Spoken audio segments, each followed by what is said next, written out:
Você já acordou? E o seu cérebro já acordou? Então venha tomar um café da manhã com a gente, que a gente tem alimentos ótimos para você acordar, principalmente o seu cérebro.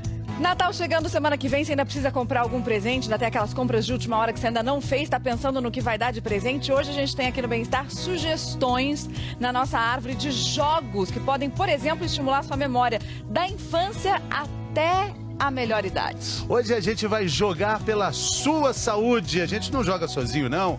Muito bem acompanhado. Quem está aqui do meu lado, Dr. Tasso Aldoni, neurologista, sempre conosco, sempre muito bem-vindo, doutor. Bom dia. Bom dia, Fernanda. Obrigado. Bom dia. Hoje nós temos pela primeira vez a professora e neurocientista Carla Tiepo. Professora, bem-vinda. Bom dia. Obrigada, bom dia, Bom Fernanda. dia. Bom dia. Doutor Tarso, vou começar perguntando para o senhor. Muitas vezes a gente está começando a falar uma frase, por exemplo, e no meio dela a gente esquece o que a gente ia dizer.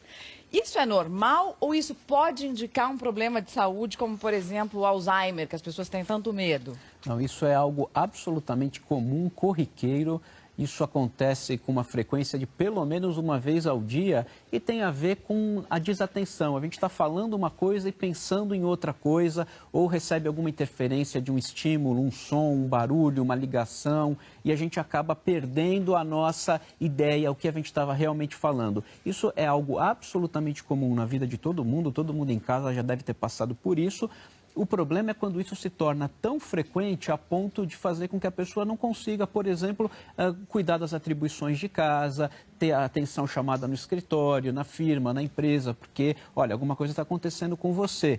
Quando passa a ver repercussão no dia a dia da pessoa, isso é problemático. E a gente associa esse problema de esquecimento, claro, imediatamente aos neurônios. A gente vai falar muito sobre neurônios. Já queria começar perguntando para a professora Carla se a quantidade de neurônios que a gente tem, um adulto, é igual, professora, à quantidade de neurônios de um recém-nascido, por exemplo. É a mesma coisa? Então, Fernando, surpreendentemente, um recém-nascido tem mais neurônios do que um adulto. O problema é que o recém-nascido ele tem neurônios que ainda estão desconectados, ainda não se desenvolveram em circuitos de neurônios que vão servir para funcionar, para fazer as coisas do nosso cotidiano. Preciso trabalhar o neurônio, né? Ele a gente tem precisa uma árvore ser estimulado, de Natal, né? Professora, que a gente pode fazer uma analogia com o que a gente tem de neurônios quando nasce como eles vão ficando mais apurados, mais trabalhados. Então, Fernando, repara que na base da nossa árvore, ó, a gente tem um monte de neurônios, mas formam circuitos pequenos, né? O presentinho pequenininho. Isso aqui é pouco expressivo, ele está ainda experimentando o mundo. É mais quantidade do que qualidade. É, muito mais quantidade do que qualidade. À medida que a gente vai crescendo, nós vamos ficando com circuitos mais robustos. Deu um enfeitezinho aqui, deu uma purpurina. Veja que a árvore está diminuindo de tamanho. Nós vamos perdendo uma boa quantidade de neurônios que não estão, de verdade, participando de nenhum circuito.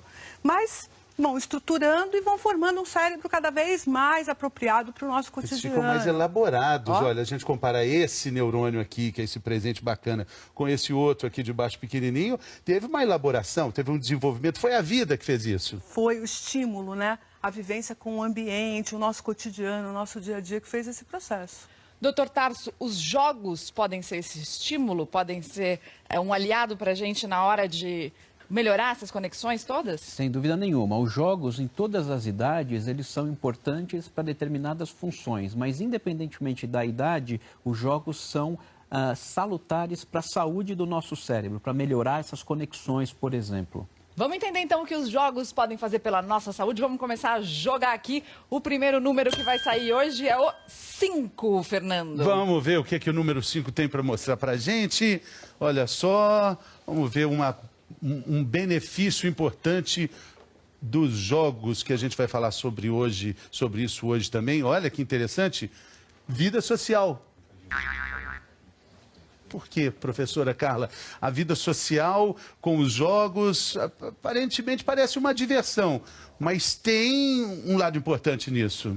É muito importante, porque a vida social é também um processo que merece ser aprendido. A gente aprende a viver em sociedade. E os jogos nos ajudam a simular situações, a fingir determinadas circunstâncias que podem fazer a gente aprender como deve lidar com isso no futuro. Então, por exemplo, um jogo de quadra, um jogo de blefe, um jogo onde você tem que pensar na estratégia que o outro está pensando, isso faz com que você entenda mais o outro, produza empatia, entenda como que a fisionomia dele vai se expressando, a hora que ele vai pensando numa estratégia ou outra. Isso vai dando o que a gente chama de inteligência social. Né? Leva isso para a vida. No nosso cotidiano, isso é muito importante para a gente se relacionar, para se comunicar, para nos comunicarmos e entender o que o outro está querendo expressar, como é que essas coisas funcionam no nosso cotidiano. E a vida social, às vezes, exige que você pense rápido. Ui, é quase, hein? Que perigo, Mariana, O que jogo perigo. ajuda nisso também, começa desde a infância, né? A gente aprende brincando. Por exemplo, a contar. Vamos ver na reportagem da Ana Brito? São todos bem pequenos e já estão dando aula de matemática. Você é o mais velho? Não, ele é o mais novo. O Nuno é o mais novo. Por que ele é o mais novo? Porque ele tem 3. Quem tem 3 anos é mais novo. Quem tem 4 é mais velho. Essa desenvoltura toda com os números é estimulada com jogos pedagógicos. Que cor caiu? Pode pular. Pulou. Enquanto o sapo pula, as crianças aprendem a reconhecer as cores. Que cor caiu? Pra onde vai pular seu sapo? Ah, no primeiro azul. Cadê o azul? Mostra. Isso! Como você sabe. Toma aqui você agora.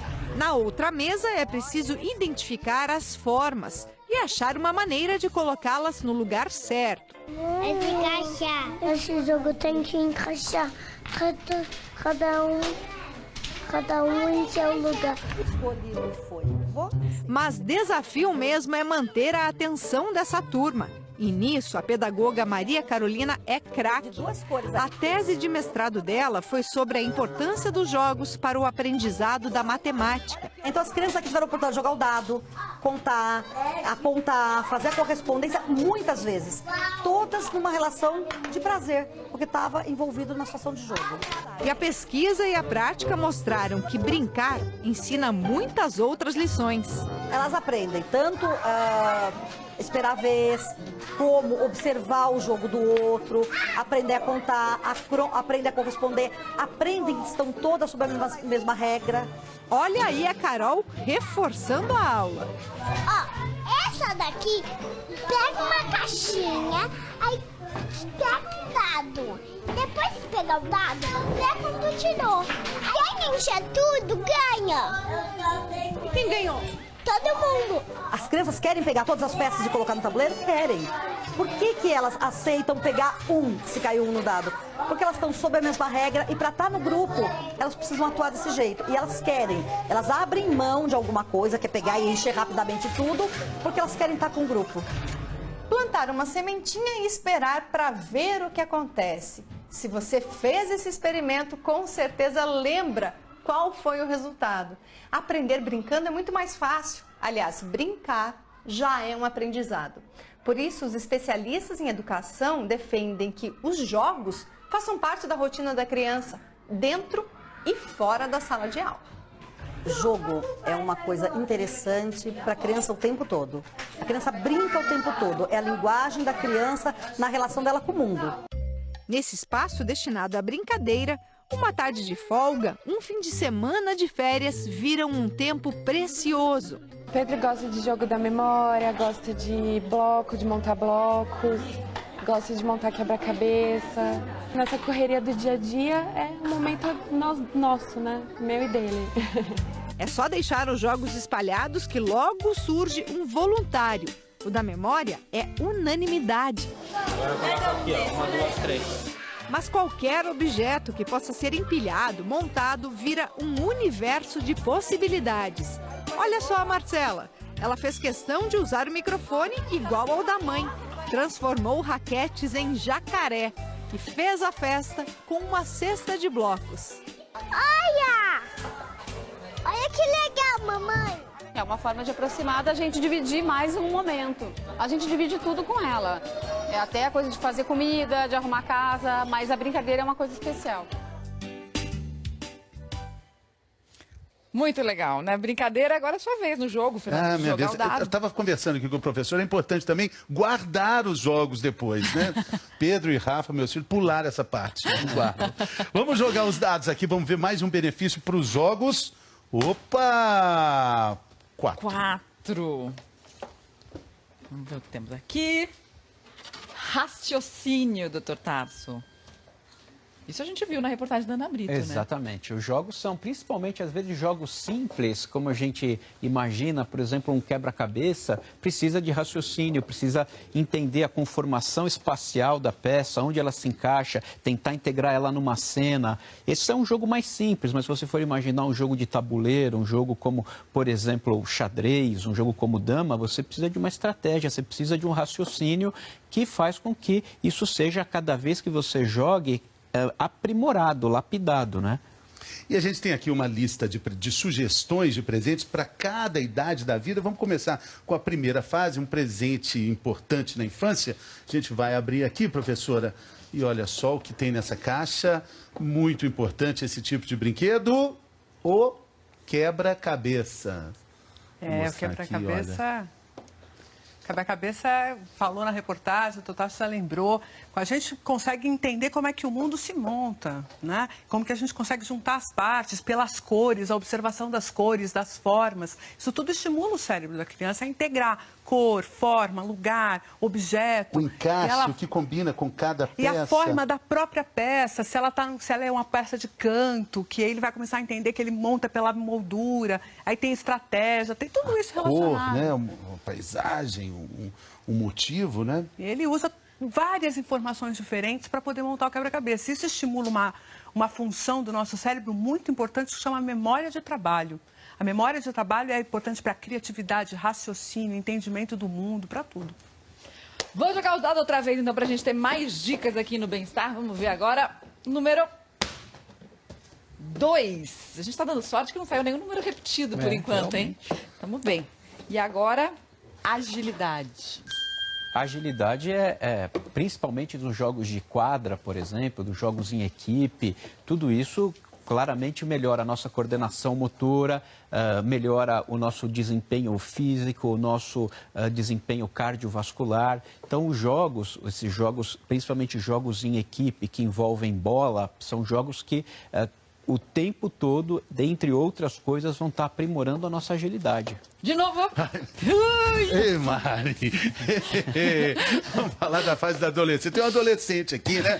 É muito importante que o adolescente desenvolva essas habilidades. Uma sugestão importante, professora. O que está representando aqui? Um presente para os adolescentes, um tabuleiro. Isso significa estratégia. Então, os jogos de tabuleiro são ginástica para o cérebro. É você usar a forma como você vai trabalhar aquela estratégia, o raciocínio, a agilidade do raciocínio, que também é uma outra forma de agilidade. E aí você monta uma estratégia e o xadrez dama são top de jogo de tabuleiro. O adolescente, quando ele vence essa barreira do xadrez, acaba adorando. Mas eu tenho a impressão que às vezes é muito quieto para o adolescente, né? Ele tem muita energia. Sabe, Fernando, ele começa com o ludo. Lembra do ludo? Sim. Que ele joga o dadinho, ele tem que saber se ele vai tirar da casinha, se é hora de tirar, se o outro não está vindo para comer a pecinha dele. Começa com um jogo simples de tabuleiro. E aí ele vai se estimulando naquela competitividade da estratégia um contra o outro. É um jogo competitivo, não é colaborativo, mas também é muito importante. Por exemplo, quem vai chegar primeiro no dado agora? Vamos ver. Mariana, deixei você ganhar, Mari. Opa! Competição, né? Vai lá nisso, tá vendo? Né? Eu não falei que tem um adolescente aqui? Relaxamento. O jogo tem essa função também, né? Principalmente para o adulto, na sua rotina, quando ele está mais estressado, se ele se reúne com os amigos, se reúne com a família, com os filhos, aquele é o momento em que ele desliga do que está acontecendo, dos problemas e vai compartilhar o jogo, a diversão, aquela adrenalina de competir, da melhor estratégia, se vai ganhar, se vai perder. Tudo isso faz com que o jogo seja um momento de relaxamento. Por isso até que hoje tem balada, que tem muitos jogos, né? Os adolescentes vão para essas baladas, adolescentes, adultos e tal, e ficam à noite relaxando, jogando. Exatamente, é uma maneira muito boa de relaxar.